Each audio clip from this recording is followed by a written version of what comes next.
శాసనమండలి సభ్యుల హక్కులకు భంగం కలిగిస్తూ వారి పట్ల అవమానకరంగా వ్యవహరించిన అధికారులపై శాసనమండలి ప్రివిలేజెస్ కమిటీ తీవ్ర ఆగ్రహం వ్యక్తం చేసింది.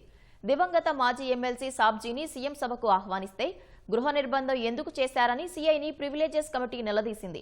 నోటీసులకు సమాధానము ఎందుకు ఇవ్వలేదని ప్రశ్నించింది. ఎమ్మెల్సీ ఏమైనా రౌడీ షీటరా లేదా తీవ్రవాదులుగా పరిగణిస్తారని అధికారులపై అసహనం వ్యక్తం చేసింది. శాసనమండలి చైర్మన్ మోషన్ రాజు మరో 4 ఎమ్మెల్సీలు ఇచ్చిన ఫిర్యాదులపై అసెంబ్లీ కమిటీ హాలులో శాసనమండలి సభా హక్కుల కమిటీ సమీక్షించింది. చైర్మన్ బీటీ నాయుడు అధ్యక్షతన నిర్వహించిన సమావేశంలో సభ్యులు Pandula Ravindra Babu, P Chandrashekar Reddy, Ramesh Yadav, assembly secretary general Suryadevara Prasanna Kumar పాల్గొన్నారు. కమిటీకి ఫిర్యాదు చేశాక కొంతకాలానికి సాబ్జీ చనిపోయారు. వివరణనివ్వాలని కమిటీ 3 సార్లు లేఖలు పంపినా ఎందుకు స్పందించలేదని సీఐని బీటీ నాయుడు ప్రశ్నించారు. సాబ్జీ చనిపోయారు కాబట్టి స్పందించాల్సిన అవసరం లేదనుకున్నారా?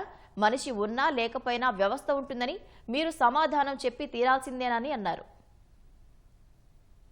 శాసనమండలి చైర్మన్ గారి యొక్క ప్రివిలేజ్ సంబంధించి కేసు ఒకటి, ప్రివిలేజ్ కమిటీ మెంబర్ అయినటువంటి చంద్రశేఖర్ రెడ్డి గారిది 2వ కేసు, 3వది మొన్ననే చనిపోయినటువంటి షేక్ సాబ్జీ గారు, ఆయన కేసు పీడీఎఫ్ నాయకుడు, ఆయన టీచర్స్ తరపున ఎన్నికైనటువంటి మెంబర్ ఆయన.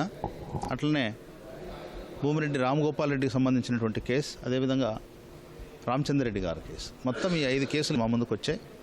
అందులో కొంతమంది అధికారులు మరి జరిగినటువంటి తప్పును కొంతమంది అంగీకరించారు. గతంలో పొరపాటు ఏదో జరిగింది, భవిష్యత్తులో ఇలా జరగకుండా చేస్తామని కూడా చాలామంది చెప్పారు. ఎక్స్ప్లెనేషన్ అడిగాం, కొంతమంది రిటర్న్గా ఇచ్చారు, మేము లేదు మేము పని చేశామని చెప్పారు, ఆధారాలు అన్నీ కూడా చెప్పారు. గౌరవ శాసన మండలి సభ్యులు చనిపోయారు. ఆయన 25/3/2023 ఆనాటి ముఖ్యమంత్రి ఆసరా సభకు ఆయన ఇన్విటేషన్ ఉంది.